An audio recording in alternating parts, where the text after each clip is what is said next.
Jadi ternyata di dalam ayat itu harus ada ikatan bersaksi ternyata. Oh ya sebelum saya tutup, engkau mandekin di gunung, engkau dikira membolehkan ngampleng ya. Enggak, bahwa pada saat kita tuh rumah tangga pijakan sayangnya. Kita manggil sayang itu karena perintah, bukan karena nafsu. Maka benar, pada saat mengundang sayang, itu bukan masalah ada atau tidak. Masih ada atau tidak di dalam hatimu kamu cinta dengan istrimu atau istri cinta dengan suamimu. Bukan masalah ada atau tidak. Pada saat dulu kamu mantan anyar dan kamu mungkin beberapa minggu, beberapa bulan, kamu masih mengundang sayang. Jarak tertentu kamu berubah menjadi mengundangnya mama sama papa. Ya kan? Yang satu lagi ayah. Kan gitu. Seiring waktu berjalan sudah bergeser lagi. Biasanya mulai disingkat, biasanya papa, mulai pap, kan gitu kan, mam, kan gitu. Nah. Sekarang saatnya kamu mempraktekkan ngundang sayang, ngundang papa, ngundang mama, itu tidak didasarkan nafsu karena cinta dan tidak cinta. Akan tetapi karena kamu adalah pecinta kepada Tuhan. Karena kamu cinta dengan Tuhan. Kamu masih dalam rumah tangga yang baik karena kamu cinta dengan keluargamu. Karena kamu cinta dengan suamimu sebagai wujud syukurmu kepada Tuhanmu. Maka saat kamu manggil sayang tidak didasarkan atas cinta. Dalam pengertian nafsu. Wis waleh, wis jenuh, wis mblokek. Tapi kamu memanggil sayang. Iso enggak? Bisa enggak? Sayang di njero bah rupane wis kadang pletot.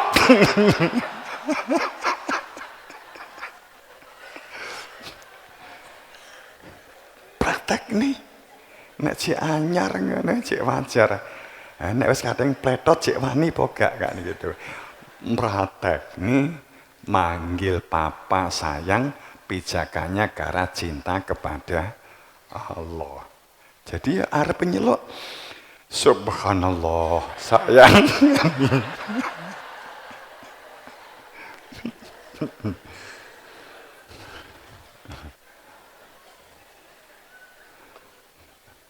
Nek iso langgeng itu akan suami istri dunia akhirat. Dunia akhirat. Biasanya sing putri amin, sing lanang engko sik. Nanti kono arep entuk widodari. Ditut neneh.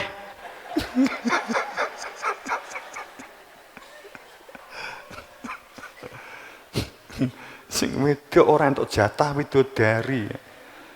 Entuk widodari ya jenenge lesbi. Nah itu lesbi iki dilarang karo Gusti Allah.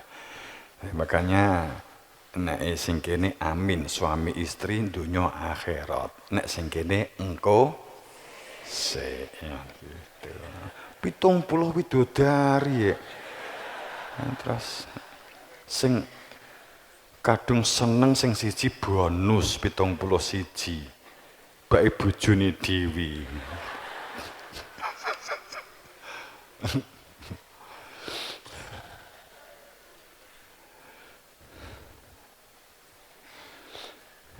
Logikanya enggak, ayatnya enggak begitu, itu hanya tafsiran. Hadis itu muncul sebagai satu legitimasi di zaman Umayyah hanya sekedar untuk menghalalkan perilaku poligami sebanyak-banyaknya. Itu ada unsur kepalsuan. Ya. Walaupun nggak berhasil. Oke. Jambir oke. Jadi kebenaran itu adalah al-haq min rabbik. Jadi kita berbicara tentang ya la mudhari minal hayati dunia, ayat di dalam surat Rum ini di 6-nya itu terungkap dengan sangat jelas bahwa setiap diri harus terikat dalam ikatan wa'dallah, ikatan janji dengan Allah, supaya apapun yang dilakukan tidak di dalam koridor dimensi bid'ah. Hanya jika ada wa'dallah. Akan tapi walakin kebanyakan manusia dengan janji ini lamun mereka tidak mengetahui akan adanya ikatan janji itu. Apa janji itu? Innalladzi yubayyi'unaka innama yubayyi'unallah. Siapa yang terikat jangi, aku bersaksi secara fakta, baik de jure ataupun de facto, itulah orang yang berada di dalam legal sebagai hamba Tuhan. Maka wa'dallah, janji itu hanya dengan Allah, ikatan itu hanya dengan Allah. Kalimatnya ini wa'dallah, janji dengan Allah. Kemudian ditekankan di dalam ayatnya bahwa saat berbicara innalladzi yu'biyanaka innama yu'biyanallah yatullah fawqa ayatihim, di ayat 8-nya litu'minu billah wal yaum litu'minu birasul, iman kepada Allah dan Rasulnya, itu adalah kalimatnya enggak nampak mengejawantah di muka bumi, maka membuat wakil yang disebut khalifah. Sehingga kalau kita berbicara khalifah bukan masalah politik, khalifah atau khilafah itu adalah masalah kehidupan sosial, memang ya, akan tetapi tatanan ilahiyah, mereka sekelompok komunitas yang hatinya berfungsi mencahayakan terangnya cahaya Tuhan. Jadi khalifah itu adalah maknanya adalah wakil resmi Tuhan, itu disebut khalifah. Khilafah, satu komunitas yang dia taat kepada wakil resmi Tuhan yang tertata, itu disebut sebagai khilafah. Bangunan kebersamaannya, kekeluargaannya, dan membangun bertumbuh dan berkembangnya kesadaran saling untuk menunjang, mendukung, menolong, membantu dalam bersama-sama membangun kehidupan masyarakat yang lebih besar, karena gitu bersama. Itu saat kita berbicara khalifah dan khilafah, bukan masalah kekuasaan, bukan masalah politik, sama sekali tidak ada kaitannya. Bapak Ibu yang berbahagia, itulah kemudian tersebut al-haq mirobik. Berarti kebenaran al-haq min robik itu bukan masalah legenda, sehingga tauhid bertauhid itu juga bukan legenda, bukan masalah sejarah, bukan sanad hasil penyebaran isu dan opini katanya dari kekatanya, tapi pernyataan hasil pembuktian atas persaksian secara fakta di dalam rasa hati yang akan menghidupkan hati nurani. Itulah yang kemudian disebut sebagai aku bersaksi.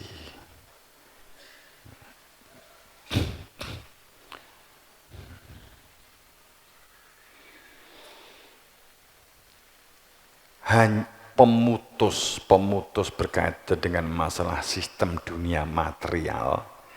Saat kita hati itu kosong, tidak ada kehadiran Tuhan, saat hati itu kosong, tidak mengenal jati dirinya sendiri, tidak memiliki identitas, itu akan menjadi orang-orang yang terikat dan terkerangkeng, terkungkung dengan doktrin dogma-dogma dengan dogmatis yang beraliran ilusi, khayal, halusinasi dan delusi. Saat hati itu kosong,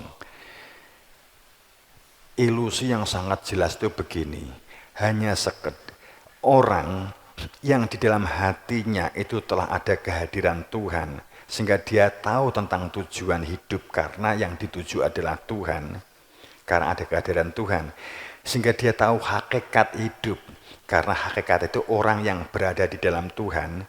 Jika di dalam hatimu itu ada hakikat, maka hatimu menjadi rumahnya Tuhan. Kemudian keluar masuknya nafas itu ada keberadaan Tuhan. Saya konkretkan sekalian bahwa inti beragama, inti agama, inti ad-din itu adalah keberadaan khalifah wakil resmi Tuhan. Entah ini siapapun, tapi inti beragama itu adalah mengadanya wakil resmi Tuhan. Itu adalah intinya agama. Intinya kerajaan itu adalah adanya raja, adanya ratu, dan adanya penduduk atau jamaah atau pengikut sama. Intinya ad-din itu adalah ada khalifah resmi, wakil resminya Tuhan. Itu adalah ciri. Hujah itu jajane sebagai hujah itu adalah adanya ilmu zikir. Itu jajan atau hujahnya. Ada ilmu zikir. Ada ilmu yang menjadikan kita itu untuk bersaksi. Ditunjukkan ilmu tauhid itu ini, ilmu hakikat itu ini loh yang disebut hakikat. Ini loh yang disebut pintu akhirat. Ini loh yang disebut akhirat. Akan tetapi sehebat apapun kamu punya ilmu, jika tidak ada ahlinya, maka apapun kamu masuk rumah itu, nggak ada pemiliknya, kamu mengambil jajan, maka kamu disebut pencuri. Faham maksud Romo? Jadi inti beragama itu adalah keberadaan khalifah sang wakil resmi Tuhan. Maka jika disalahfahami, orang yang tidak bisa ditiru itu adalah ini. Kalau konsepnya ngomong tentang hakikat, begini, itu banyak dimirip-miripin banyak. Tapi nek miripnya wonge kan gak iso toh. Kan gak bisa. Subjeknya. Walaupun bukan mana kultus, bukan. Kultus itu jika tidak ada hujah. Kultus itu jika tidak ada surat resmi. Itu namanya kultus. Kita manut dengan Pak Presiden karena memang dia resmi menjadi presiden.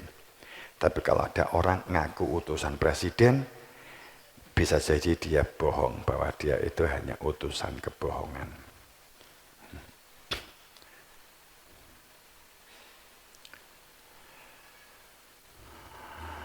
Teman-teman semua jemaah, dunia saat ini telah nyaris tenggelam oleh pengelola-pengelola ketamakan, pengelola-pengelola keserakahan. Nyaris tidak terbedakan antara kebenaran dan kebohongan, antara keaslian dan yang palsu, antara berita kebenaran yang dapat dipertanggungjawabkan dengan yang beredar liar saat ini tidak bisa dibedakan. Saat ini nyaris tenggelam, nyaris runtuh. Ayat-ayat, fenomena-fenomena sebagai ayat-ayat Tuhan, sebagai firman-firman Tuhan, itu sudah nampak jelas di hadapan kita. Kalau kamu mengatakan ayat-ayat atau firman, kalau saya mengatakan ayat-ayat atau firman, apakah Al-Quran itu tumpuk undung itu? Kan begitu. Sebenarnya yang dimaksud dengan firman yang konkret, firmannya Tuhan, ayat-ayatnya Tuhan, itu adalah yang ditulis dengan tinta Tuhan, yang ditulis dengan penanya Tuhan, yang ditulis oleh tangan Tuhan, yang ditulis di atas kertas milik Tuhan. Ya.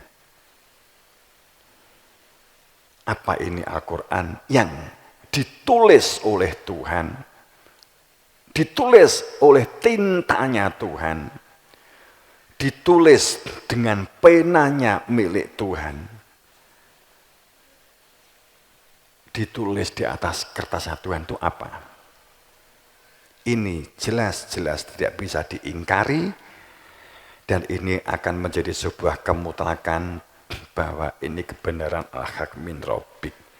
Secara kasat mata sangat jelas. Tapi pada saat tulisan itu, tapi bukan berarti skeptis, ini hanya untuk meluruskan pemahaman. Itu kertasnya milik Tuhan kah? Al-Quran itu yang di sana itu di lemari besar itu, bukan kan? Itu nyetak percetakan, bener? Kan gitu. Tintanya ya tinta percetakan. Contohnya kan begitu. Dan itu ditulis, dibukukan juga setelah Nabi Muhammad wafat. Kemudian diperbanyak. Tapi yang jelas-jelas ditulis dengan tinta Tuhan, dengan pena Tuhan, oleh Tuhan sendiri di atas kertas Tuhan, itu adalah mangga, rambutan, pisang, pohon pisang maksudnya, pohon kelapa sampai berbuah. Jadi Gusti Allah ki nek nulis gak bain-bain, mulai dari biji kamu letakkan di kebun sampai kamu panen, itu sing menulis Tuhan di atas kertas Tuhan. Tintanya tinta Tuhan, tintanya Nur Muhammad, tinta kehidupan. Kertasnya adalah buminya Tuhan, penanya biji dari Tuhan. Jika kamu membaca ayat-ayat Tuhan ini, kamu akan menjadi cerdas, kamu menjadi pinter. Kamu baca satu saja, pisang. Hanya satu ayat saja, satu ayat pisang.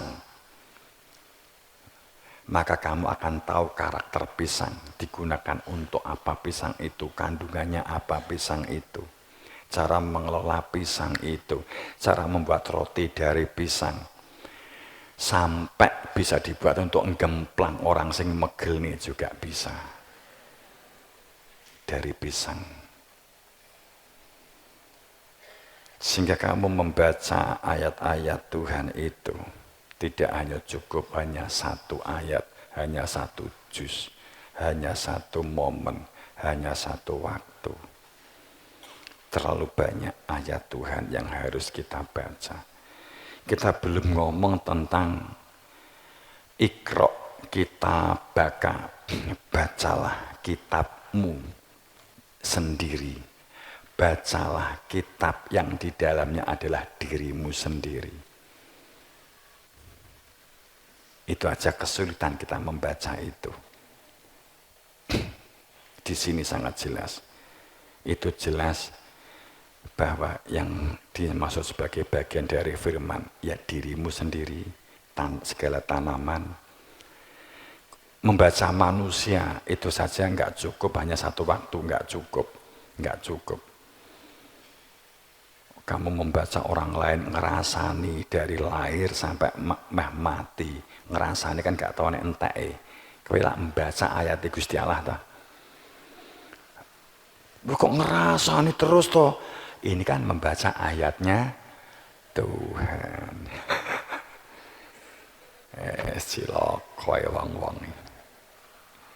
Ngerasani barang dianggap maca Quran.